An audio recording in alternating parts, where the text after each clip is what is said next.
ఇది మన కోసం కాదు, ఇది సేవకులు చదువుకొని మనకు బోధిస్తారు కాబట్టి మనము విని నేర్చుకున్నాం. ఇవే మన ఉద్దేశాలు. కానీ అసలు దేవుడు బైబిల్ గ్రంథాన్ని ఎందుకు ఇచ్చాడు అని అంటే కనుక అసలు ప్రసంగాలు చేయడానికి కానీ కాదు. ప్రతిరోజు నేను వాక్యాన్ని చదివి నా జీవితాన్ని మార్చుకోవటానికి.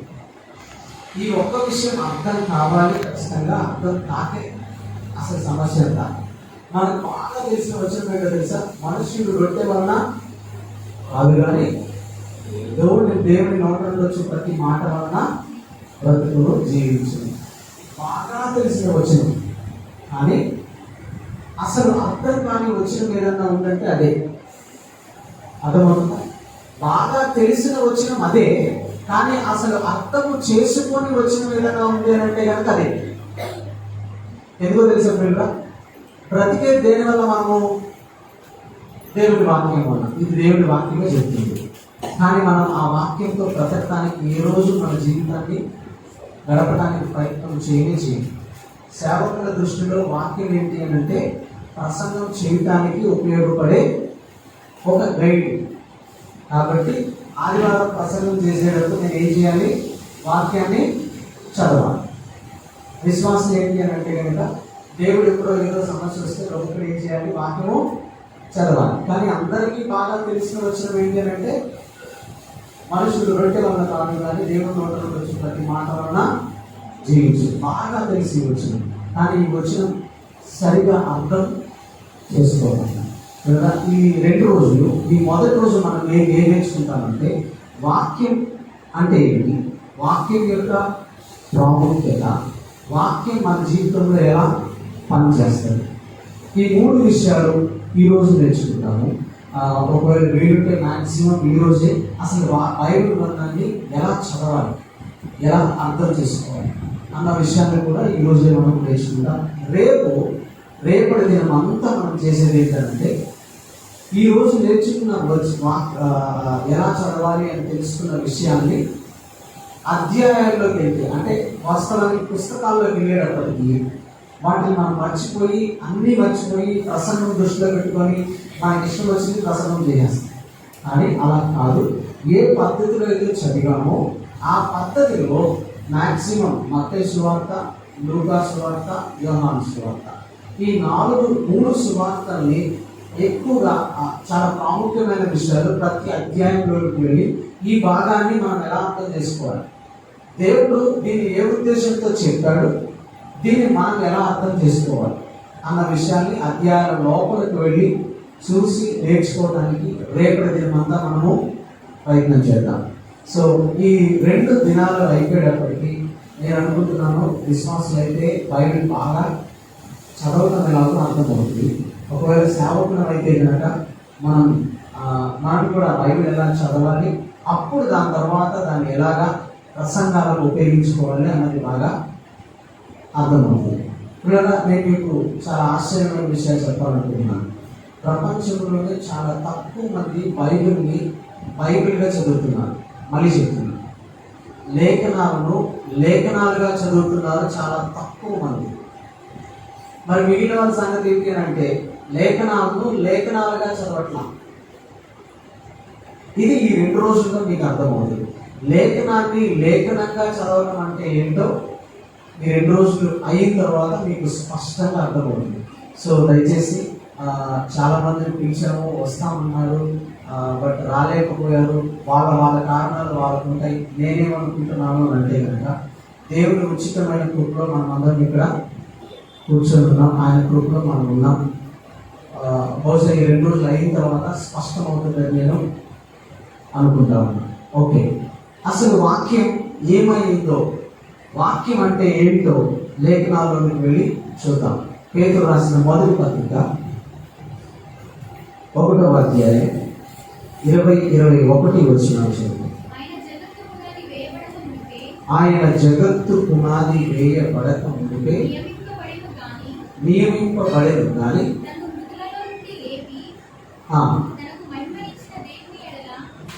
సారీ 2వ పేతురు 1వ అధ్యాయం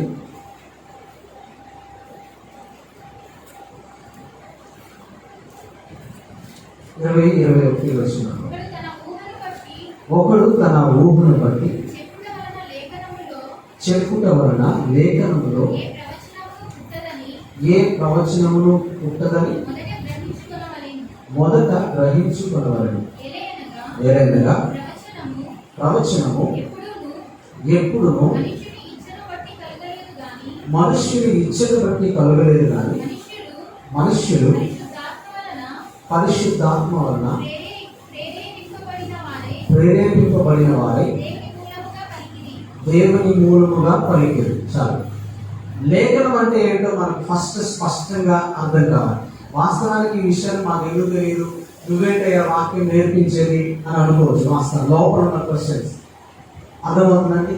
నేనేం నేర్పించడానికి ఇక్కడ లేను, కానీ ఉన్న వాక్యాన్ని సరిగ్గా చదువుకోవడం ఎలాగో నేర్చుకోవడానికి ఇక్కడికి మనము వచ్చాము. లేఖనాలు మనం చదువుతున్నప్పుడు ఒకడు తన ఊహను బట్టి చెప్పుట వలన లేఖనములలో ఏ ప్రవచనమును పుట్టదని మొదట గ్రహింపవలను. అసలు ఫస్ట్ గ్రహించాల్సిన విషయం ఏంటో తెలుసా? లేఖనము మనుషులు రాస్తే వచ్చింది కాదు, ఊహల్లో నుంచి వచ్చింది ఎంత మాత్రము కాదు. అర్థమవుతుందా? లేఖనము మనుషుల ఊహల్లో నుంచి వచ్చింది ఎంత మాత్రం కాదు. ఇది బాగా గుర్తుండవలసిన విషయం, బాగా అర్థం కావలసిన విషయం. సో నేను చదివేటప్పుడు లేఖనాన్ని ఎలా చదవాలో తెలుసా? నా ఊహలో నుంచి ఎప్పటికీ చదవకూడదు. అర్థమవుతుందో పిల్లలు? మళ్ళీ చెప్తున్నాను, లేఖనాన్ని నా ఊహలో నుంచి చదవకూడదు. లేఖనం ఎలా ఉందో దాన్ని అలాగే చదవాలి. అప్పుడు దాన్ని నా లోపల పెట్టుకోవడానికి ప్రయత్నం చేయాలి. కారణం ఏంటో తెలుసా పిల్లలు? ఇప్పుడు 21వ వచనం చదువుతాం. ఏలయనగా ప్రవచనము ఎప్పుడు మనుషుని ఇచ్చని కలుగలేదు కానీ మనుషులు పరిశుద్ధాత్మ వలన ప్రేరేపింపబడిన వారే దేవుని మూలముగా. మనుషులు పరిశుద్ధాత్మ వలన ప్రేరేపింపబడి వాళ్ళు దేవుని మూలంగానే వాక్యాన్ని పలికారు, లేఖనాన్ని పలికారు. కాబట్టి నేను లేఖనాన్ని చదువుతున్న ప్రతిసారి నాకు గుర్తుండాల్సింది ఏంటి అంటే, ఇది మనుషుని ఊహ నుంచి వచ్చినది కాదు, ఇది దేవుని మూలముగా వచ్చినది. కాబట్టి ఇది నా ఊహకు తెలిసినట్టుగా, నా ఊహకు అర్థమవుతున్నట్టుగా నేను చదవడానికి ఎంత మాత్రము కూర్చోకూడదు. దేవుడు నాకు ఏం చెప్తున్నాడో నేర్చుకోవడానికి నేను కూర్చోవాలి. చాలా సందర్భాల్లో మనం చేసే పొరపాటు ఏంటంటే, లేఖనం చదివేటప్పుడు అర్థం కాలేదనుకో ఏం చేస్తాం? అర్థం చేసుకోవడానికి ప్రయత్నం చేసేటప్పుడు ఫస్ట్ మనం చేసే పని ఏంటి? ఏం చేస్తాం కదా? బైబిల్ చదువుతున్నా, అర్థం కాలేదు, ఇది ఏంటి అని ఫస్ట్ నేను తలకాయ పైకి ఎత్తుతా. అదో ఫస్ట్ నేను చేసే పని ఏంటంటే తలకాయ పైకి ఎత్తుతా. ఇప్పుడు నా ఆలోచనలన్నీ రన్ అవుతాయి. ఇది ఏమైంటది అని ఆలోచన చేస్తున్నప్పుడు చాలా ఆలోచనలు వస్తాయి. ఓహో ఇది ఇదే అనుకొని తలకాయ దించుతాను. అర్థమవుతుందా? తలకాయ దించుతాను. ఇప్పుడు ఏమవుతుందో తెలుసా? ఈ వాక్యంలోకి నేను నా ఆలోచనలు తీసుకొని పెట్టుకుంటున్నాను. కానీ లేఖనాన్ని వివరిస్తుంది. నాకు అర్థం కానప్పుడు నేను ఆలోచిస్తే అర్థము కాదు. ఎందుకంటే ఇది ఊహలో నుంచి పుట్టింది కాదు, ఇది దేవుని నోట్లో నుంచి వచ్చింది. సో ఈ లేఖనాన్ని మళ్ళీ వివరిస్తే ఏం వివరించాలో తెలుసా? లేఖనమే వివరించాలి. కాబట్టి నేను మళ్ళీ అదే లేఖనాన్ని చదువుతూ అర్థం చేసుకోవడానికి ప్రయత్నం చేయాలి. ఒకసారి చదివినప్పుడు అర్థం కానప్పుడు నేను ఆలోచిస్తే అర్థం కాదు, నేను పదే అదే వచనాన్ని చదివితే అప్పుడు నాకు అర్థం అవుతుంది. చాలా సందర్భాల్లో జరుగుతున్న పొరపాటు. సో వీటిని ముందుకు వెళ్ళేటప్పుడు వీటన్నింటినీ స్పష్టంగా మనము చూస్తాం. సో ఇది లేఖనం మనుషుని ఊహలో నుంచి అస్సలు పుట్టలేదు. ఇది దేవుని మూలముగా వచ్చినది. 2వ వచనాన్ని మనం చూద్దాం. 2వ తిమోతికి రాసిన పత్రిక 3వ అధ్యాయం 16-17 వచనాలు. 2వ తిమోతికి రాసిన పత్రిక 3వ అధ్యాయము. దైవజనులు సన్నద్ధుడై ప్రతి సత్కార్యమునకు పూర్ణముగా సిద్ధపడి ఉండునట్లు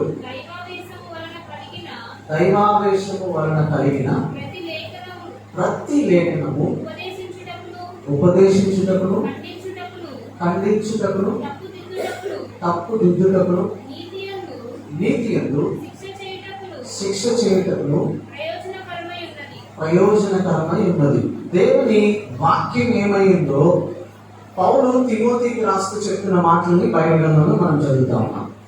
చదివితే దైవజనుడు సన్నద్ధుడై ప్రతి సత్కార్యమునకు పూర్ణముగా సిద్ధపడి ఉన్నట్లు దైవావేశము వలన కలిగిన ప్రతి లేఖనం దేవుని ఆవేశం వల్ల, దైవావేశం వల్ల కలిగింది. దానికి వాడిన ఇంగ్లీష్ పదాన్ని మనం ఆలోచిస్తే ఇన్స్పిరేషన్. నువ్వు ఎవరి చేత ప్రేరేపింపబడ్డావు, ఇన్స్పైర్ అయ్యావు, నిన్ను జీవితంలో ఎవరు బాగా ఇన్స్పైర్ చేశారు అని అంటే, ఎవరు నిన్ను ప్రభావితం చేశారు అని మాట్లాడుతున్నా. అక్కడ ఇంగ్లీష్ పదం వాడింది ఏంటి అంటే ఇన్స్పిరేషన్ అనే పదాన్ని వాడారు. అయితే ఆ పదానికి గ్రీక్లో వాడిన పదానికి ఉన్న అర్థాన్ని మనం ఆలోచించడానికి ప్రయత్నం చేస్తే కనుక బ్రీత్ అవుట్.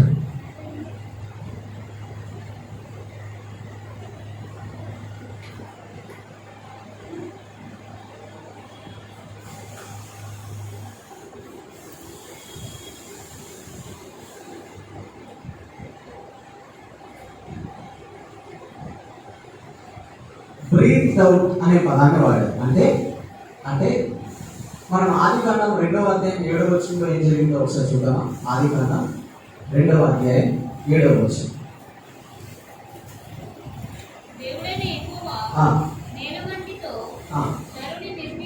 నిర్మించి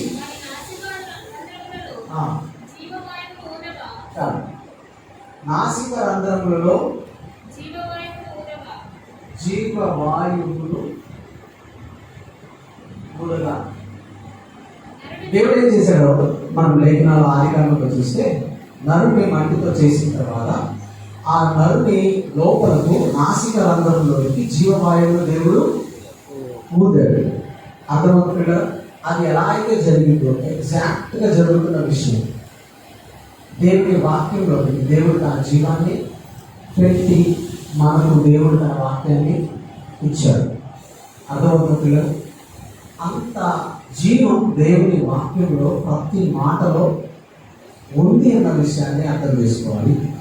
ఆ విధంగా ప్రేరేపించబడి రాయబడినదే ప్రతి లేఖనం. ఆదికాండం నుంచి ప్రకటన గ్రంథం వరకు దేవుడు తాను ఎన్నుకున్న వ్యక్తులతో ఆయన తన ఆత్మను వారి లోపల ఉంచి ప్రేరేపించి దాని ద్వారా రాయించిన మాటలే లేఖనం. బైబిల్ గ్రంథంలోని ప్రతి వచనం. ఇంత గొప్ప వాక్యం మనకు ఉన్నప్పుడు మనం దాన్ని ఈజీగా తీసేసుకుంటాం. సో చాలా జాగ్రత్తగా దేవుని వాక్యాన్ని గురించి మనం ఆలోచన చేయవలసిన వారిలో ఉన్న తర్వాత అదే వచ్చినట్టు మరొకసారి దైవజనుడు సన్నద్ధుడై ప్రతి సత్కార్యమునకు పూర్ణముగా సిద్ధపడి ఉండునట్లు. దేనికి సిద్ధపడి ఉండాలి?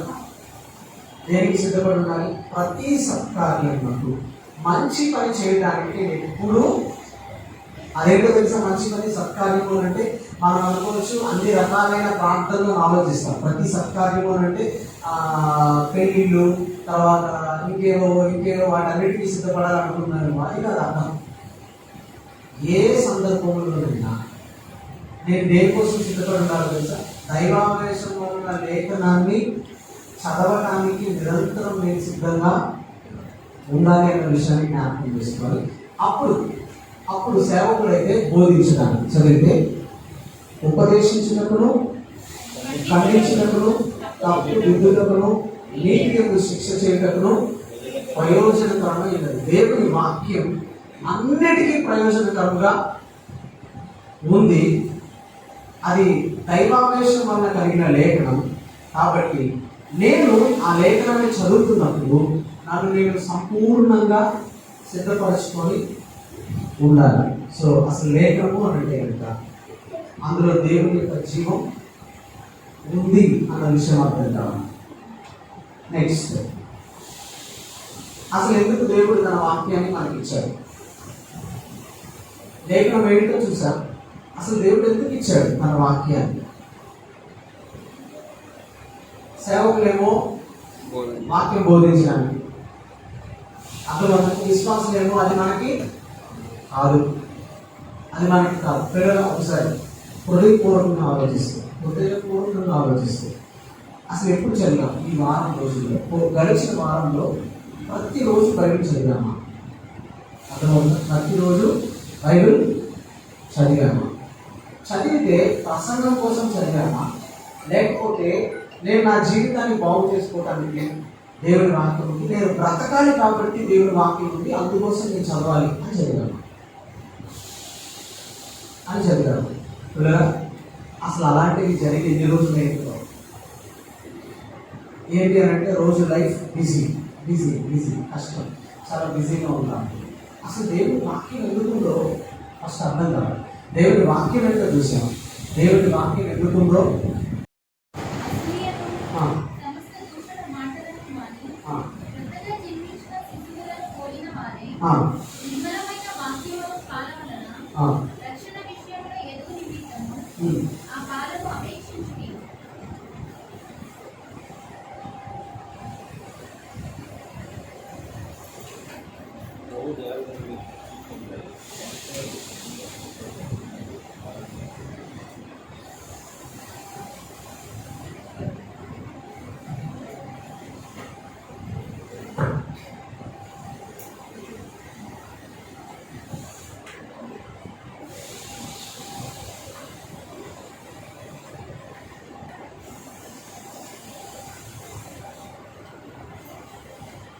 రక్షణ విషయంలో ఎదుగులు.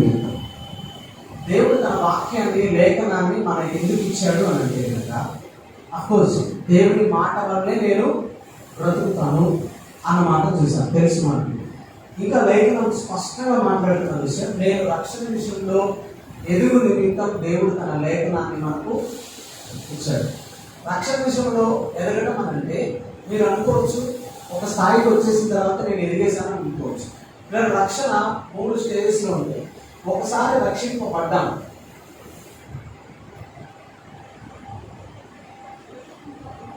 ప్రతిరోజు రక్షింపబడాలి. ఒక రోజున మళ్ళీ రక్షింపబడతాం.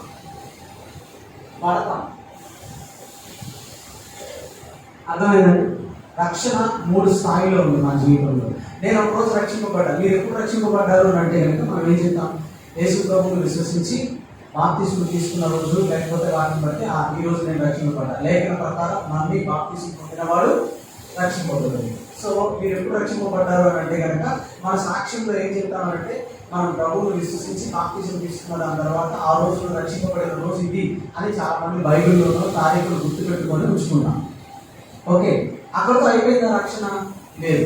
ప్రతిరోజు నేను రక్షింపబడుతూనే ఉండాలి. సో నేను ప్రతిరోజు రక్షింపబడుతూ ఉండాలి అని అంటే నన్ను రక్షించేది ఈ వచ్చిన ప్రకారం వాక్యం. రక్షణలో ఎదుగు నిమిత్తము వాక్యమును పాలన మీరు అపేక్షించుడి. ప్రతిరోజు ఇది జరగవలసిందే అన్న విషయాన్ని మనం స్పష్టంగా అర్థం చేసుకోవాలి. ఒకరోజు రక్షింపబడతాం, ప్రభు వచ్చిన ఒక రోజున మనము కంప్లీట్గా ఆయనతో పాటు వెళ్ళిపోతాం. అప్పుడు ముగించబడింది రక్షణ కార్యం. అర్థమవుతుందా? సో అప్పటి వరకు నేను ఏం చేస్తున్నాను తెలుసా? ప్రతిరోజు నేను ఎదగాలి అంటే నేను చేయవలసింది దేవుని వాక్యాన్ని ప్రతిరోజు నేను చదవవలసిందే. చదవకుండా నేను ఎదుగుతాను అని అంటే పొరపాటు. ఇది నేను చెప్పడం లేదు, ఇది లేఖనం చెప్తున్నా సత్యం. దేవుడు వాక్యాన్ని ఎందుకు ఇచ్చాడు అని అంటే కదా, నేను ఆధ్యాత్మిక జీవితంలో ఎదగటానికి అన్న విషయం స్పష్టంగా అర్థం కావాలి. ఇది దేవుడు వాక్యాన్ని ఎందుకు ఇచ్చాడో మనం చూస్తున్నాం. మూడవది, వాక్యం ఎలా పనిచేస్తుంది మన జీవితంలో. వాక్యం మన జీవితంలో ఎలా పనిచేస్తుంది? సో ఎదగడానికి ఉపయోగపడుతుంది కరెక్టే. ఎలా దేవుని వాక్యం మన లోపల క్రియ చేస్తుందో లేఖనాల్లో నుంచి మనం కొన్ని వచనాలను చూద్దాం. హెబ్రీయులకు రాసిన పత్రిక 4వ అధ్యాయం 12వ వచనం. ఎందుకనగా దేవుని వాక్యం సజీవమై బలము గలదై ఎటువంటి ఖడ్గము కంటే వాడిగా ఉండి ప్రాణాత్మలను విభజించినంత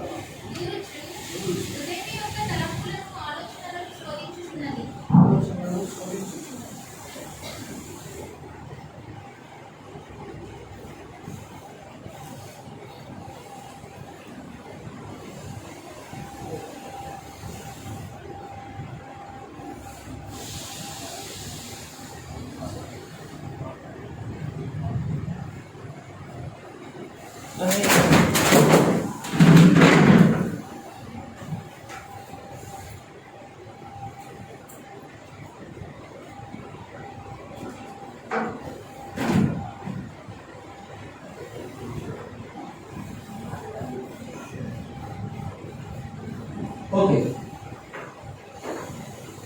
దేవుడి వాక్యం మన జీవితంలో ఎలా పనిచేస్తుంది అంటే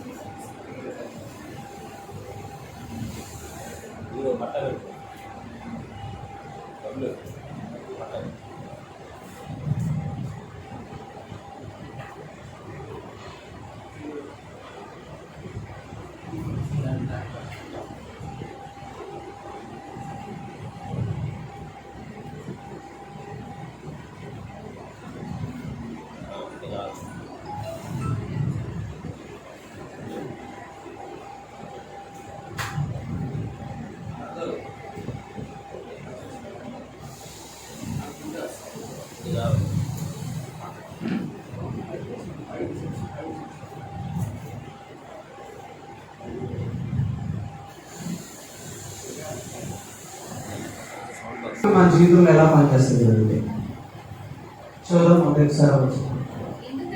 ఎందుకనగా సజీవమై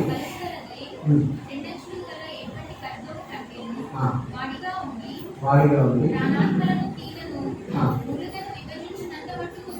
దూరుచు హృదయం యొక్క తలంపులను ఆలోచనలను శోధించుతున్నారు. దేవుడి వాక్యం మన లోపల ఎలా పనిచేస్తుంది అని అంటే కనుక ఆ వాక్యం ఎక్కడికి దూరుతుందంట? మూలుగులను కీళ్ళు, ప్రాణ ఆత్మ కీళ్ళను మూలుగులను విభజించినంత మటుకు. సో మన ఆ దేవుడి వాక్యం మన లోపలికి దూరిపోతుంది. ఎక్కడ వరకు దూరుతుంది అని అంటే కనుక, అంటే బయట కనబడుతున్న విషయాలన్నింటినీ దాటుకుంటూ లోపలికి మూలుగు లోపలికి వెళ్తుంది. మూలుగు లోపల ఏముంటుందో తెలుసా మనకి? మూలుగు లోపల ఏముంటుంది? ఎముక లోపల మూలుగు ఉంటుంది. ఆ మూలుగు అసలు ఎందుకు ఉంటుంది? ఒకవేళ మూలుగు లేదనుకోండి మన శరీరంలో ఏమైనా అవుతుందా? ఏమవుదా? మూలుగు లేకపోతే మనిషి ఎలా కనపడతాడు మీకు తెలుసా? మనిషి పాలిపోతాడు. మనిషి తెల్లగా అంటే జీవిస్తున్న మనిషిలాగానే కనపడతాడు, కానీ పాలిపోతున్న మొహం ఎలా ఉంటుందో, బ్లడ్ లేకపోతే ఎలా ఉంటుందో తెల్లగా ఒక రకంగా అయిపోతాడు సార్. అలా అయిపోతాడు ఎముక లోపల మూలుగు లేకపోతే. కారణం ఏంటంటే మూలుగు లోపల జరిగే క్రియ ఏంటి అంటే కనుక సైన్స్ చెప్తున్న విషయం.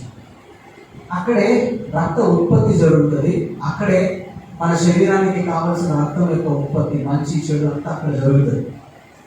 దేవుడి వాక్యం ఎక్కడికి వెళ్తుందో తెలుసా? అక్కడికి లోపలికి వెళ్ళి మన జీవితంలో పని చేయడం స్టార్ట్ అవుతుంది. రక్తం లేకపోతే, ఆ ఆవిర్భావం లేకపోతే మూలుగు లోపల మనిషి జీవితం ఎలా అయిపోతుందో నాకు తెలుసు. ఆయన కూడా మాస్టర్ గారే, ఆయన ఎముక లోపల మూలుగు లేదంట. కొన్నాళ్ళు చాలా ప్రార్థన చేశాం. దేవుడి కృపను బట్టి మళ్ళీ ఆరోగ్యం పొందుకొని బ్రతకడం జరిగింది. ఆయన ఎలా ఇక్కడ ఎండిపోయి తెల్లగా అయిపోయి అసలు షేర్లన్నీ మారిపోయింది. ప్రార్థన చేసిన కొన్నాళ్ళు కొంచెం కోరుకున్నాడు, కానీ ఒక 5 సంవత్సరాల తర్వాత మళ్ళీ ఆయన చనిపోవడం జరిగింది. మూలుగు లోపల, ఎముక లోపల మూలుగు లేకపోతే చచ్చిపోతాడు. దేవుడి వాక్యం ఎక్కడికి వెళ్ళి స్థిరపడుతుందో తెలుసా? ఎక్కడికి వెళ్ళి పనిచేయడం స్టార్ట్ అవుతుందో తెలుసా? అక్కడ స్టార్ట్ అవుతుంది. అంటే పూర్తిగా నా జీవితానికి కావలసిన విషయాలన్నింటినీ దేవుడి వాక్యం ఇస్తుంది. ఆధ్యాత్మిక జీవితంలో నేను ఎదగాలి అని అంటే కనుక నేను ప్రతిరోజు వాక్యాన్ని చదవాల్సింది. ఆ వాక్యం నా మూలుగ లోపలికి వెళ్ళి పని చేయడం ప్రారంభిస్తుంది. అప్పుడు నా ఆలోచనలు, నా తలంపులు అన్నీ మారిపోతాయి. నా బుద్ధిని మార్చగలిగేది ఒక్క దేవుని వాక్యం మాత్రమే. సొలొమోను తన సామెతలు రాస్తూ ఉపయోగిస్తారు. సొలొమోను సామెతలు ముందుకు వెళ్ళి చదివితే కనుక బుద్ధినిచ్చుటకు, జ్ఞానమిచ్చుటకు దేవుని వాక్యం సరిపడినది అని మాట్లాడటానికి ప్రయత్నం చేస్తారు. చూడమా సొలొమోను సామెతలు 1, 2, 3, 4 వచ్చినట్లు సొలొమోను సామెతలు. జ్ఞానమును ఉపదేశమును అభ్యసించడం. చాలా జాగ్రత్తగా చదవాలి. జ్ఞానమును ఉపదేశాన్ని అభ్యసించడానికి తర్వాత వివేక సల్లాపములను గ్రహించుటకును ఆ, నీతి న్యాయ యథార్థతలను అనుసరించుటకు నీతి న్యాయ యథార్థతలను అనుసరించేందు బుద్ధి కుశలత ఇచ్చు ఉపదేశం బుద్ధి కుశలత ఇచ్చి ఉపదేశం దేవుని దేవుని వాక్యం. అర్థమవుతుంది. నా బుద్ధిని బాగు చేసేది ఏంటో తెలుసా? ఒక దేవుని వాక్యం మాత్రమే. దేవుని వాక్యం లేకుండా నా బుద్ధి ఎప్పటికీ మారదు. మంచోడే కానీ ఆ బుద్ధి మంచిది కాదు. బుద్ధి ఎప్పుడు మారింది అంటే ఇదిగో ఈ వాక్యం మన మూలుగా లోపలికి వెళ్ళి మన ఆలోచనలు తలంపులు అన్నింటినీ శోధించడం ప్రారంభిస్తుంది. అప్పుడే నేను మారతా. ఎంత శక్తి దేవుని వాక్యానికి ఉంది. సో ఈ వాక్యం అలా ప్రతి విశ్వాస జీవితంలో పని చేయడం మొదలు పెడుతుంది. అప్పుడే నేను మారతా, లేకపోతే నేను ఎప్పటికీ మారను. చాలా సందర్భాల్లో మనం అంటాం కదా, ఇంత సేవ చేస్తున్నాడు, ఏ బుద్ధిది? అర్థమవుతుందా పిల్లలు? బుద్ధి మారాలి అంటే కనుక ఈ వాక్యం ఒకటే నా జీవితంలో పనిచేయాలి. ఇంకా ఏది జరిగినా కానీ నేను మారే అవకాశం లేదు. అంత శక్తి దేవుని వాక్యంలో ఉంది. ఈ వాక్యం మన జీవితంలో అలా పనిచేస్తుంది. ఇంకొన్ని వచ్చిన చదువు మత్తయి సువార్త 13:23.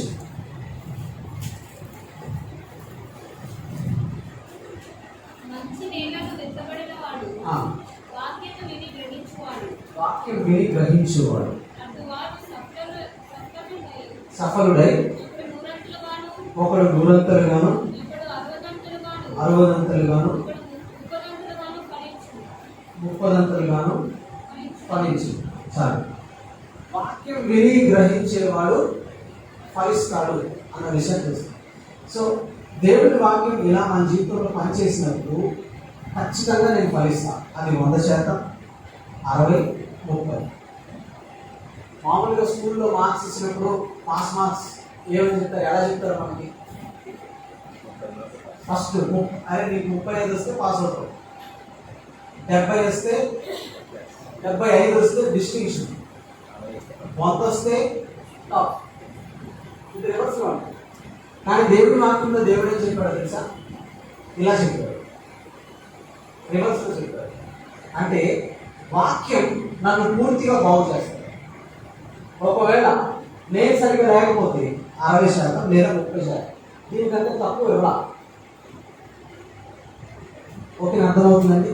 సో నేను ఫలించాలి అని అంటే ఫలించే ప్రోగ్రామ్ అంతా నా జీవితంలో చేసేది ఏదో తెలుసా? దేవుని వాక్యం. దేవుని వాక్యం.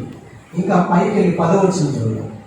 ఇదే భాగాన్ని 10వ వచనం చదువుదాం. తరువాత శిష్యుడు వచ్చి నీవు సమాన రీతిలో ఎందుకు వారితో మాట్లాడుచున్నావని ఆ, ఆయనను అడుగగా ఆయన వారితో ఇట్లనెను, ఉమ్, పరలోక రాజ్య మర్మములు ఎరుట మీకు అనుగ్రహింపబడి ఉన్నది గాని ఆ. వారికి అనుగ్రహింపబడలేదు. వారికి అనుగ్రహింపబడలేదు. పిల్లలు మనం చదివితే వాస్తవానికి ఇది ఏ ఉపమానం? మత్తయి సువార్త 13:1 చదివితే విత్తువాని ఉపమానం. విత్తువాని ఉపమానం అంటే యేసు ప్రభు చెప్పేశారు. చెప్పేసి అయిపోయిన తర్వాత 10వ వచనంలో శిష్యులు అడుగుతున్నారు, అసలు ఉపమాన రీతిలో ఎందుకు చెప్తున్నాం అని అడుగుతున్నారు. అర్థమవుతుంది. మనం సేవకులు చాలా మంది ఉన్నాం ఇక్కడ. ప్రసంగాలు చేసేటప్పుడు ఉపమానాలు ఎందుకు చెప్తాను చెప్పండి. ఉపమానాలు ఎందుకు చెప్తాను చెప్పండి. ఈజీగా అర్థం అవడానికి ఉపమానాలు చెప్తాను. కానీ ప్రభు అక్కడ ఉపమానం ఎందుకు చెప్తానని చెప్పాడో తెలుసా? చదువు మళ్ళీ 10వ వచనం. నీవు ఆ, ఎందుకు వారితో మాట్లాడుచున్నావు? అయ్యా అసలు ఉపమాన రీతిగా ఎందుకు మాట్లాడుతున్నావు అడిగారు. నెక్స్ట్, పరలోక రాజ్య మర్మములు పరలోక రాజ్య మర్మములు ఎరుగుట మీకు అనుగ్రహింపబడి ఎరుట మీకు అనుగ్రహింపబడి ఉన్నవి కానీ వారికి అనుగ్రహింపబడలేదు. మీరు స్పష్టంగా చూడాలి. బైబిల్ చదివే పద్ధతి కొంచెం ఇక్కడ నుంచి స్టార్ట్ అవుతుంది. ఇక్కడ నుంచి బాగా జాగ్రత్తగా గమనించాలి. యేసు ప్రభు శిష్యులు కూర్చొని ఉన్నారు. శిష్యులు అడుగుతున్నారు, నువ్వు అసలు ఎందుకు ఉపమానంలో బోధిస్తున్నావు అంటే ప్రభు అన్నాడు, పరలోక రాజ్య మర్మాలు మీకు అనుగ్రహింపబడి ఉన్నాయి కానీ వారికి కాదు, వారికి అనుగ్రహింపబడలేదు. అదొక నెక్స్ట్ చదువు.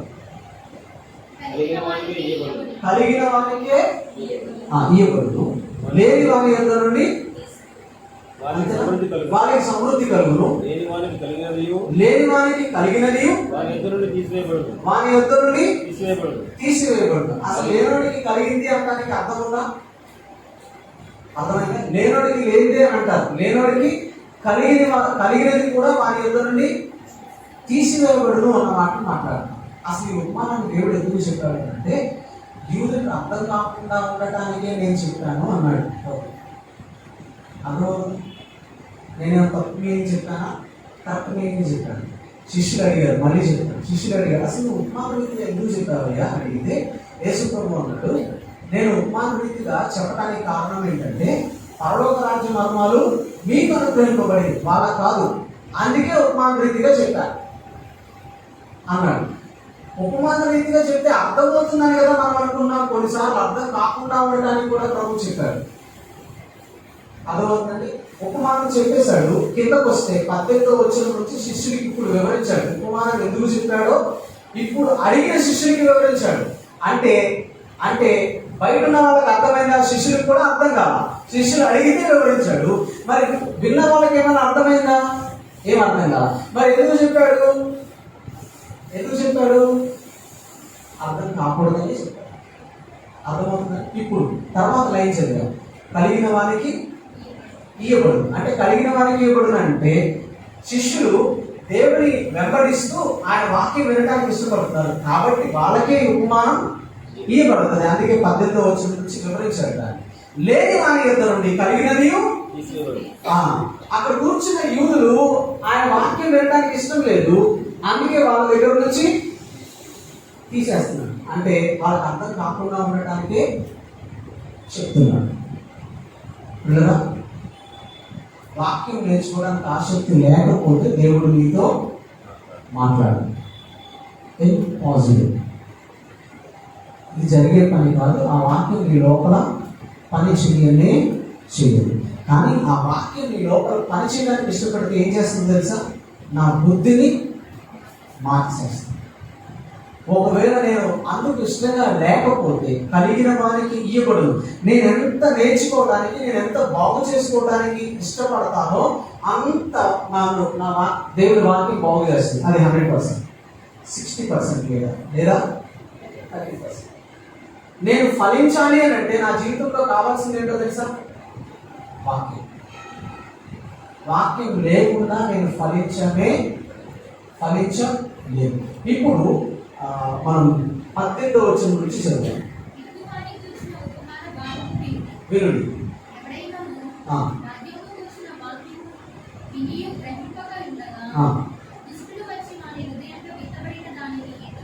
ఎత్తుకొని పోవచ్చు. ఫస్ట్ ఏం చేస్తున్నాడు తెలుసా? ఫస్ట్ స్టేజ్ లో అపవాది చేస్తున్నా పని. దుష్టుడు వచ్చాడు.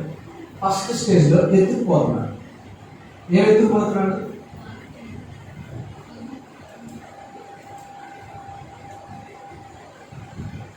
ఇంక వీడు ఫలించే అవకాశం ఉందా? ఫలించే అవకాశం, త్రోవ పక్కన పడిన విత్తనాలు ఫలించే అవకాశం ఉందా? దానికి ఎక్స్ప్లెనేషన్ ఇచ్చింది ఏంటంటే అపవాది పక్షులు వచ్చి విత్తనాలు ఎత్తుకుని వెళ్ళిపోయాయి. పక్షులు ఇక్కడ అపవాదితో పోలిస్తూ చెప్పాడు. వాళ్ళు వచ్చి విత్తనాలు వాక్యాన్ని తీసుకొని వెళ్ళిపోయారు. ఓకే, నేను పాపం చేయాలి అని అంటే నా లోపల ఏముండకూడదు తెలుసా? వాక్యం ఉండకూడదు. కీర్తనలో దావీదు అంటాడు, నేను పాపం చేయకున్నట్లు ఈ వాక్యం నా హృదయంలో దాచుకున్నాను. సో నేను పాపం చేయాలి అంటే వాక్యం లేకుండా ఉంటే చాలు. అపవాది నన్ను పాపం చేయడానికి ప్రేరేపించిన అవసరం నాకు నేనే వెళ్ళిపోతాను.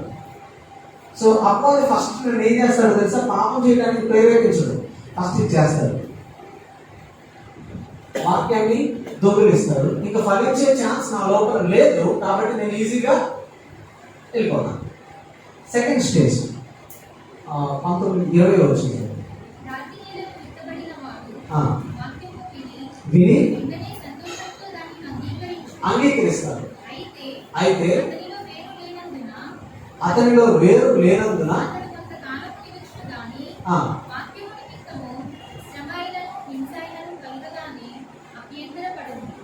అభ్యంతర పడు. చాలు, వాక్యం విన్నాడు, అంగీకరించాడు, సంతోషించాడు, చప్పట్లు కొట్టాడు. మళ్ళీ ఉందా ఇక్కడ వాక్యం అన్నాడు, ఇక్కడ నుంచి వెళ్ళిపోయాడు. నెక్స్ట్ డే ఈరోజు ఆదివారం అయిపోయింది, సోమవారం పొద్దునే అదే వాక్యం నిమిత్తం శ్రమ వచ్చిందంట. శ్రమ రాగానే ఏమైంది? ఆ వాక్యం నిమిత్తం సందేహపడ్డాడు. అంతేనా? చదువు. అతడు కొంతకాలం నిలుచుగాని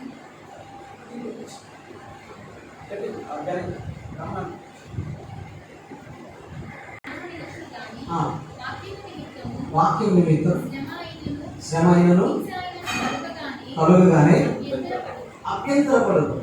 ఏ వాక్యం అయితే ఉన్నాడో అదే వాక్యం నిమిత్తం శ్రమ వచ్చింది. దేవుడు నిన్ను స్వస్థపరుస్తాడు అని వాక్యంలో ఉన్నాడు. అబ్బా చాలా కాబట్టి ప్రభు నన్ను స్వస్థపరుస్తాడు బయలుదేరాడు ఇక్కడ నుంచి. రేపు నెక్స్ట్ డే హాస్పిటల్కి వెళ్తాను, లేకపోతే ఏదో అనారోగ్యం మళ్ళీ పెరిగిపోయినట్టు కనిపించింది. ఆ ఏదో దేవుడి వాక్యం లేనంతా తప్పు అన్నమాట. అన్ని విషయాల్లో ఇదే జరుగుతుంది. వాక్యం నిమిత్తమే శ్రమ వస్తుంది. నాకు విడిగా ప్రత్యేకంగా వచ్చేది ఏమి ఉండదు. వాక్యం నిమిత్తమే శ్రమ వస్తుంది.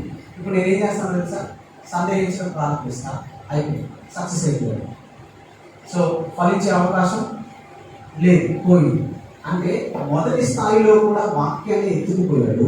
రెండవ స్థాయిలో కూడా నీ లోపల ఉన్న వాక్యానికి శ్రమ వచ్చేటట్టు చేశాడు. అంటే ఈ వాక్యాన్ని సందేహించే శ్రమనే నీ జీవితంలో తీసుకుని వచ్చాడు. ఇక్కడే దాడి చేశాడు, సక్సెస్ అయ్యాడు. ఇక్కడ ఫలించే అవకాశాలు పోయి. మూడవది చూద్దాం, 22వ వచనం. ముళ్ళపల్లిలలో ఆ. విత్తబడిన వాడు విత్తబడినవాడు వాక్యము వినువాడే గాని వినువాడే కానీ దైహిక విచారమును ఐహిక విచారము తన మోసమును ధనమోసమును ఆ వాక్యమును అణచివేయును గనుక ఆ వాక్యమును అణచివేయను కనుక వాడు నిష్ఫలుడగును. చాలు, వాడు నిష్ఫలుడు. ఐహిక విచారము, ధనమోసం, ఇవి ఏం చేస్తున్నాయో తెలుసా? అతని లోపల ఉన్న వాక్యాన్ని అణచివేస్తాయి. అంటే నా లోపల ఉన్న వాక్యాన్ని కంటే నా లోపల ఉన్న ఐహిక విచారము, ధనమోసం ఇవే ఎక్కువ జీవాన్ని పోస్తుంది. ఈ వాక్యాన్ని చంపేసి అప్పుడు నేను ఫలించే స్థితిలోనికి రాలేదు. అదనమాట. సో 3 స్టేజెస్లో 3 స్థాయిల్లోనూ వాక్యం నా లోపల లేనప్పుడే నేను ఫలించలేని స్థితిలోనికి వెళ్తున్నా.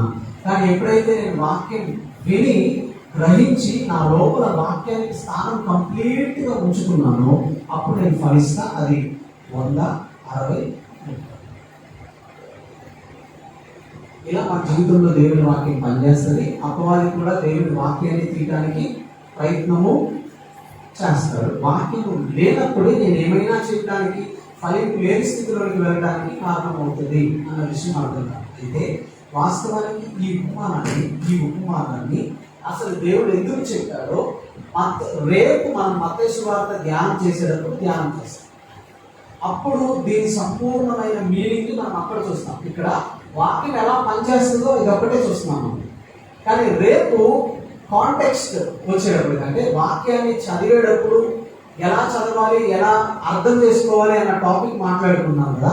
అది ఈరోజు సాయంత్రం పోయేటప్పుడు ధ్యానం చేస్తాం. రేపు దాని అధ్యాయంలోనికి వెళ్ళేటప్పుడు, భాగాలలోనికి వెళ్ళేటప్పుడు దాన్ని ఎలా చూడాలో రేపు ఇంకొంచెం సంపూర్ణంగా ఈ భాగాన్ని అంతటి మనం చూస్తాం. ఇంకొక వచనాన్ని చూద్దాం. యోహాను సువార్త 15వ అధ్యాయం 2వ వచనం. యోహాను సువార్త నాలో ఫలింపని ప్రతి తీగను నాలో ఫలింపని ప్రతి తీగను ఆయన తీసి పారవేయును. ఆయన తీసి పారవేయును. ఫలించు ప్రతి తీగ ఫలించు ప్రతి తీగ మరి ఎక్కువగా ఫలింపవలెనని ఫలింపవలనని దానిలోని పనికిరాని తీగలను తీసివేయును. తీసివేయండి. ఫస్ట్ నుంచి 1, 2 వచ్చి నేను నిజమైన ద్రాక్షావళి, నా తండ్రి వ్యవసాయకుడు, నాలో ఫలింపని ప్రతి తీగను ఆయన తీసి పారవేయును. ఓకే, యేసుక్రీస్తులో ఫలింపని తీగలన్నింటినీ ఆయన తీసి పారేస్తాడు. ఫలించకుండా ఉండాలి అంటే ఏం చేయవసరం లేదు. మీరు పాపం చేయవసరం లేదు. అర్థమైందా? నేను ఫలించకూడదు అని మీరు అనుకున్నారనుకోండి, మీరు పాపం చేయవసరం లేదు. మీరు ఏం చేయకపోతే ఫలించరు, వాక్యం చదవకపోతే ఫలించండి. అది దేవుని డిజైన్. అర్థమవుతుందా? దేవుని డిజైన్ అది. మీరు ఈ కరోనా కాలంలో బ్రతకాలంటే ఏం చేయాలి? వ్యాక్సిన్ తీసుకోవాలి. ఆధ్యాత్మిక జీవితంలో నేను ఫలించాలి అంటే వ్యాక్సిన్ ఏంటో తెలుసా? దేవుని వాక్యం. ఇక నో అదర్ ఆప్షన్, ఇక వేరే ఆప్షన్స్ లేవు. అర్థమవుతుంది. మీరు అనొచ్చు, మీరు అనొచ్చు. చాలా మంది ఉద్దేశం అది, నేను వాక్యం అంత ఇంపార్టెన్స్ ఏంటంటే నేను 24 అవర్స్లో 12 అవర్స్ నేను ప్రార్థనలో ఉంటాను. అర్థమవుతుందా? నేను 12 అవర్స్ నేను ప్రార్థనలో ఉంటాను. మరి ఫలితం ఉండదా? ఉండదు. అర్థమవుతుందా? ఉండదు. అంటే ప్రార్థన మన జీవితంలో అవసరం లేదా? రాజభాష ప్రార్థన వద్దంటున్నాడా? అర్థమవుతుందా? లేదు. ప్రార్థన మన జీవితంలో 50%, వాక్యం మన జీవితంలో 50%. ఆధ్యాత్మిక జీవితంలో, నా జీవితంలో ప్రార్థన సగం అయితే ఇంకొక సగం వాక్యం ఉండాల్సింది. అందులో నో డౌట్. ఒకవేళ నేను బ్రతకాలి అని అనుకోండి, నాకు 2 కావాలి. గాలి లోపలికి వెళ్ళాలి, నా లోపల ఉన్న కార్బన్ డైఆక్సైడ్ బయటకు వచ్చేసేది. ఆక్సిజన్ తీసుకోవాలి, కార్బన్ డైఆక్సైడ్ బయటకు వచ్చేది. ఈ 2 పని చేయకపోతే, రెండింటిలో ఏ ఒక్కటి పని చేయకపోయినా మనిషి చచ్చిపోతాడు. అలాగే ఆధ్యాత్మిక జీవితంలో వ్యక్తికి 2 ఇంపార్టెంట్, 2 సమానం, 2 ఒకే పాలులో జరగాలి. అది ప్రార్థన, వాక్యం. అని నేచర్ పార్ట్ ప్లే చేసేది వాక్యం. అదో దాని డిఫరెన్స్ నేను మీకు చెప్పడానికి ప్రయత్నం చేస్తాను. సో ఫలింపని ప్రతిక్రియను ఏం చేస్తున్నాడు దేవుడు? తీసి పారేస్తున్నాడు. ఎందుకు తీసి పారేస్తున్నాడు? తర్వాత చూడండి.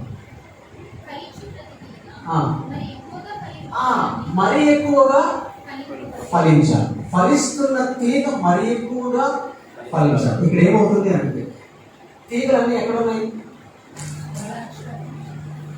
ఇది ద్రాక్షవల్లి, ఇది తీగలు అనుకున్నాం. ద్రాక్షవల్లి ఎవరు? ద్రాక్షవల్లి ఎవరు? క్రీస్తు.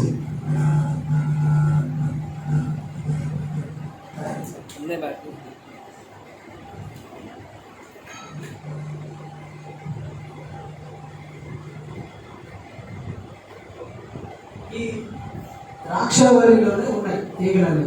అంటే ఎవరిలో ఉన్నట్టు? యేసుక్రీస్తులోనే తీగలు ఉన్నాయి. యేసుక్రీస్తులో ఉన్న తీగ ఫలించే అవకాశం, అసలు ఫలింపని అవకాశం ఉందా? లేదు కదా. కానీ ఇక్కడ నుంచే దీనిలో ఉన్న తీగలనే ఎవరు తీసేస్తున్నారు? వ్యవసాయం. ఎవరు వ్యవసాయకుడు? తండ్రి అయినా దేవుడు.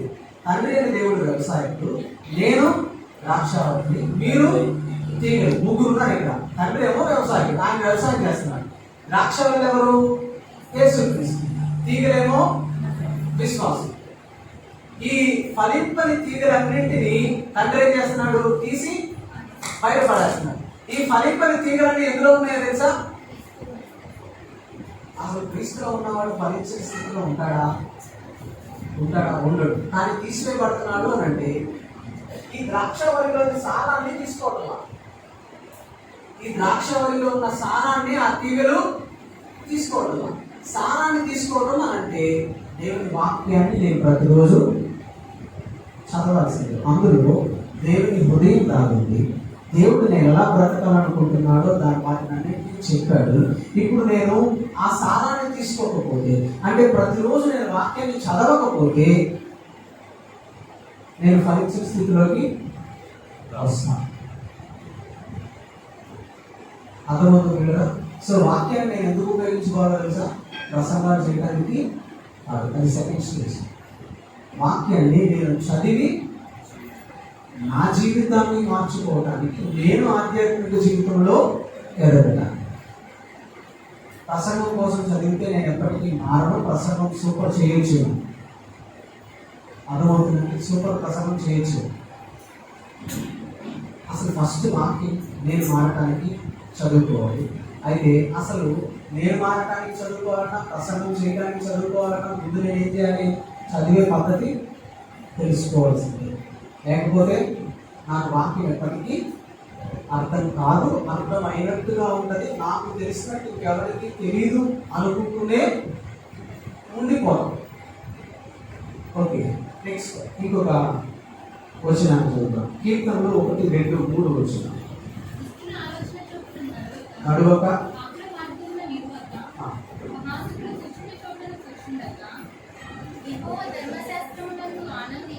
ఆనందించు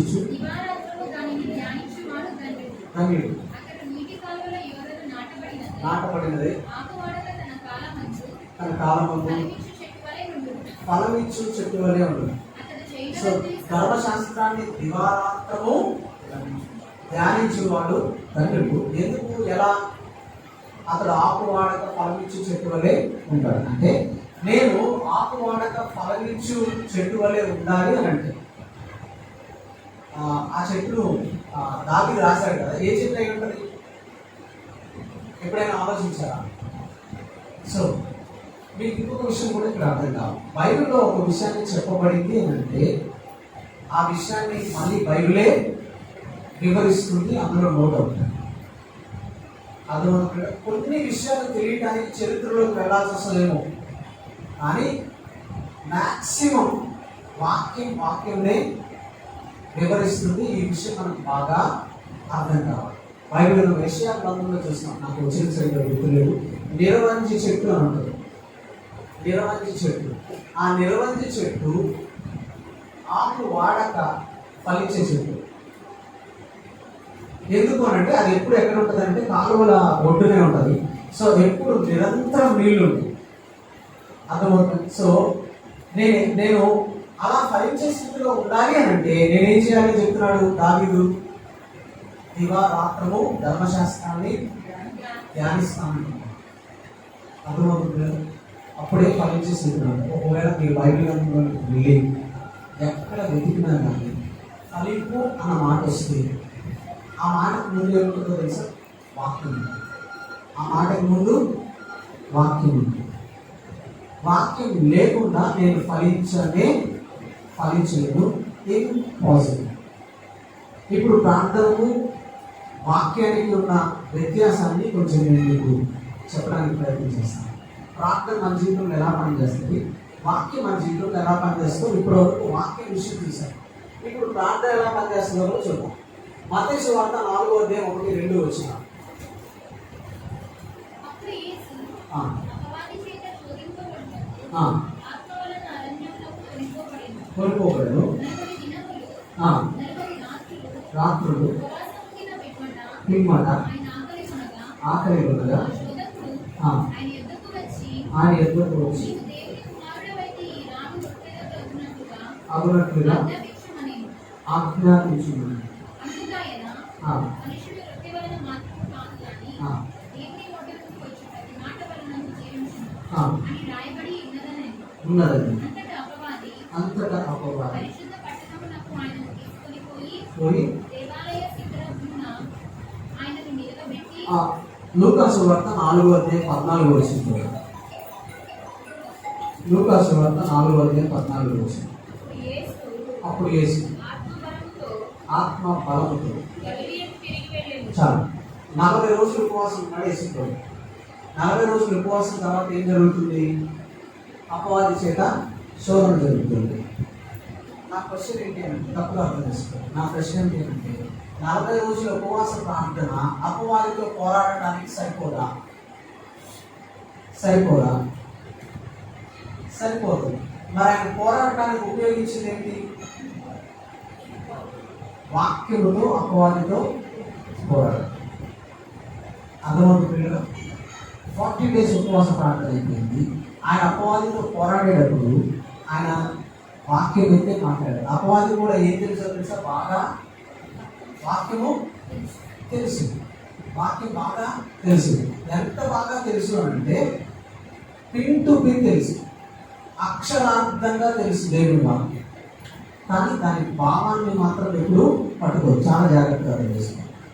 వాక్యాన్ని అక్షరార్థంగానే చదువుతుంది. వాక్యాన్ని భావాన్ని తప్పుగా వ్యాఖ్యానిస్తుంది, తప్పు వ్యాఖ్యానం చేస్తుంది. అందుకే ఈ రాళ్ళు రొట్టెలు ఉన్నట్లుగా చేయమంటే దేవుడు ఏమన్నాడు? మనుషుడు దాని మీనింగ్ అది కాదు. దేవుడు సరి అయిన ఇంటర్ప్రిటేషన్ చేస్తాడు. దేవుడు వాక్యాన్ని సరిగా వ్యాఖ్యానిస్తాడు, అపవాది వాక్యాన్ని వక్రీకరిస్తాడు. అంతేకాదు. అంటే నాకు ఏం తెలియాలో తెలుసా? వాక్యాన్ని సరిగ్గా వ్యాఖ్యానించడం కావాలి. అర్థమవుతుందా? ఒకవేళ నువ్వు ఈ కొండపై ఎక్కి కింద దిగితే ఏమవుతుంది? దూతలు నీ పాదములకు రాయి తగలకుండా ఎత్తి పట్టుకుంటారని చెప్పింది కదా, వాక్యంలో ఉంది కదా, కీర్తనలో ఉంది కదా. అలాంటప్పుడు ఒకసారి ఇక్కడ నుంచి దూకు దేవుడు తన దూతలకు ఆజ్ఞాపిస్తాడు. అపవాది తప్ప ఏమన్నా చెప్పిందా? తప్పు చెప్పడం, మీనింగ్ మార్చేసిందంటే దాని భావాన్ని మార్చేసింది. మీనింగ్ ఒకటే కానీ దాని భావం, అర్థానికి భావానికి చాలా వ్యత్యాసం ఉంది. రెండింటికి వ్యత్యాసం మీకు తెలియాలి. చచ్చాడు అని అంటే అర్థం ఏంటి? మామూలుగా అర్థం ఏంటి? చచ్చిపోయాడని అర్థం. కానీ కొన్నిసార్లు దాని అర్థం మారింది కానీ దాని భావం మారిపోతుంది. ఈ పదాన్ని ఉపయోగించే సందర్భాన్ని బట్టి భావం మారిపోతుంది. అది ఈరోజు నా చేతులు నువ్వు చచ్చావు అని మీ కొడుకు అన్నారు అనుకోండి, అర్థం ఏంటి? చంపేస్తానన్న అర్థం, చంపేస్తానన్నా. కానీ వాస్తవానికి చచ్చారు అన్న పదానికి అర్థం ఏంటి? చచ్చిపోతాడని. కానీ దాని భావం ఆ సందర్భంలో అది కాదు. దాని భావం ఏంటంటే ఈరోజు ఈ సంగతి తేలుస్తా అని అర్థం. అపవాది భావాన్ని కాదు, అక్షరాంతాన్ని పట్టుకొని వక్రీకరించడానికి ప్రయత్నం చేస్తాడు. అర్థమవుతుందా? అదే వాక్యం నిమిత్తం శ్రమ తీసుకొస్తాడు అని చూసాం కదా ఇందాక. రెండవ స్థాయిలో అపవాది ఆ వాక్యం నిమిత్తమే శ్రమ తీసుకొస్తాడు. ఇదిగో ఇలాగే తీసుకొస్తాడు. చెప్పాడు కానీ దేవుడు దూతకు ఆజ్ఞాపిస్తానని. దూత ఏమైంది? దూత ఓకే, చాలా మంది ఇలా చేశారు. ఏం చేశారు తెలుసా? దానియేలు సింహాల బోన్లో ఉన్నప్పుడు సింహాల నోరు దేవుడు మోయించాడు కదా, అందుకని చెప్పి దేవుడు చేస్తాడని చెప్పి బాగా పిచ్చిగా, అర్థమవుతుందా, పిచ్చిగా సింహాల బోన్లో వెళ్ళి కూర్చొని చచ్చిపోవడం ఉన్నాడు. అర్థమవుతుందా? దానియేలు పడేశారు. విశ్వాసానికి జరుగుతున్న పరీక్షగా మనం అనుకోవచ్చు. ఒకవేళ అలా కాదనుకోండి, దానియేలు దేవుడిని ఆరాధించాడు, సింహాల బోన్లో పడేస్తానికి శాసనం వచ్చింది, పడేసారు. దేవుడు అక్కడ నుంచి కాపాడాడు. ఎవరైనా వెళ్ళి భూమిలో కూర్చోమని చెప్పాడా? దేవుడు కూర్చుంటే నేను తప్పిస్తానని చెప్పాడా? నేను అది కాదు కదా. అపవాది ఇలాగే వక్రీకరించడానికి ప్రయత్నం చేస్తాడు. సేవకులు దేవుని వాక్యానికి పాపంతో సహా సరిగ్గా చెప్పగలగాలి. ఓకే, అర్థమవుతుందండి? సో వాక్యం మన జీవితంలో ఇలా పనిచేస్తుంది. ప్రార్థన ఎలా పనిచేస్తుంది అంటే, నేను ఫలించాను ఈరోజు.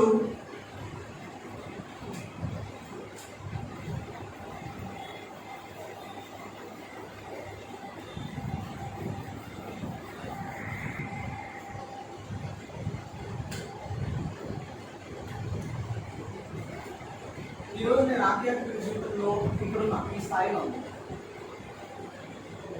ఇక్కడ ఎన్ని రోజులు ఉంటాను అని అంటే, నేను వాక్యాన్ని చదివి అర్థం చేసుకొని, అవునా దేవుడి వాక్యం చెప్తుందా, సో నేను ఇక్కడ మార్చుకోవాలి అని నేను ఎప్పుడైతే ఒక నిర్ణయం తీసుకొని నన్ను దేవుడికి అప్పగించుకుంటానో అప్పుడు నేను ఎదిగినట్టు. అంటే నేను ఎదగడానికి నా లోపల పనిచేసింది ఏంటి? దేవుని వాక్యం. సో ఈ ఎదిగిన స్థాయి నుంచి ఇక్కడికి వచ్చా, వాక్యం నేర్చుకొని ఎదిగాను.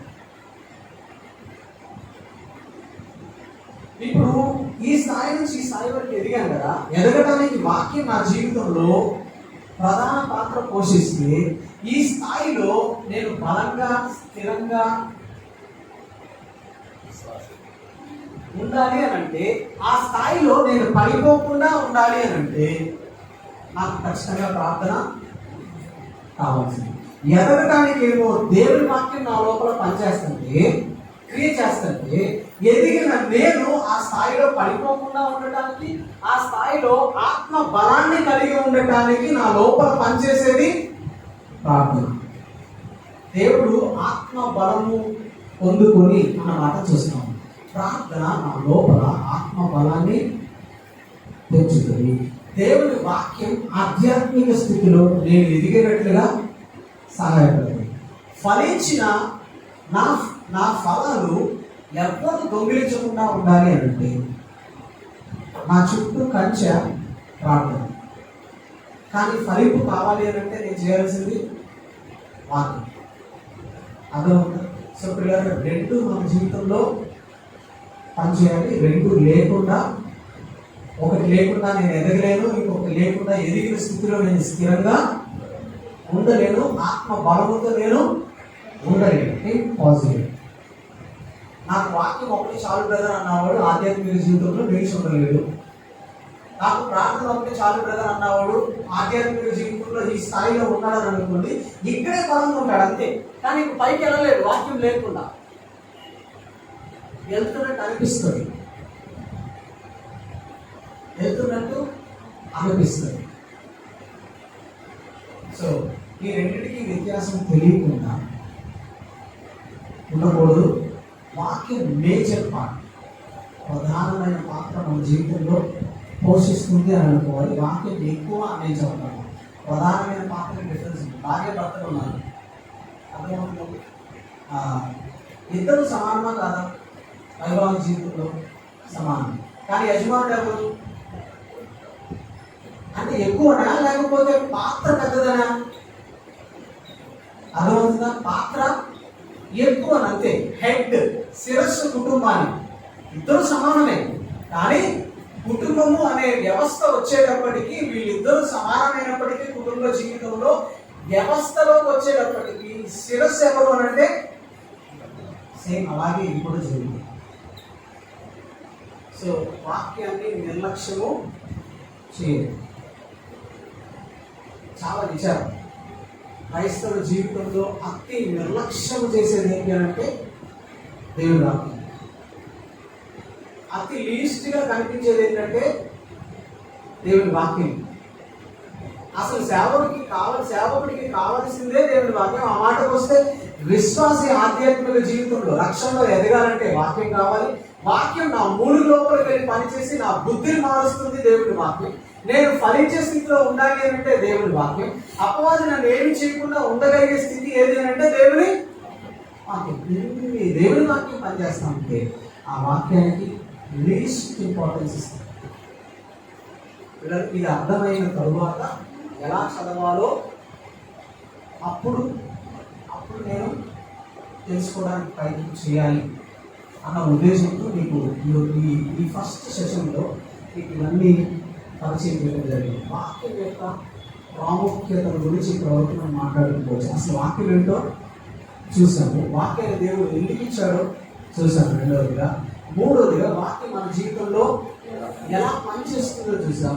అందులోనే వాక్యము ప్రార్థన, ఆ రెండు మన జీవితంలో ఎలాంటి పాత్ర, ఎలా ఆ రెండు మన జీవితంలో పనిచేస్తాయో ఆ విషయాన్ని కూడా మనం చూస్తూ వచ్చాం. సో ఇక్కడ వరకు ఏమన్నా డౌట్స్ ఉన్నాయా? ఇక్కడ వరకు ఇంకేమన్నా డౌట్స్ ఉంటే నేను ప్రార్థనకి ఇంపార్టెన్స్ ఎక్కువ ఇవ్వలేదు అట్లా ఏం చేయాలి.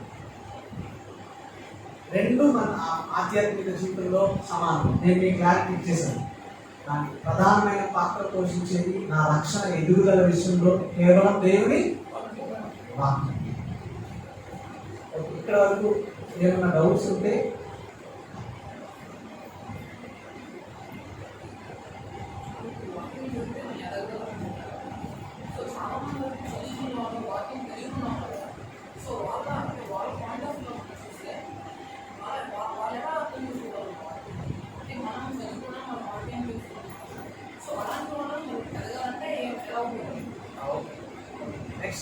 నెక్స్ట్ మాట్లాడేటప్పుడు ఆ విషయాలన్నీ వస్తాయి.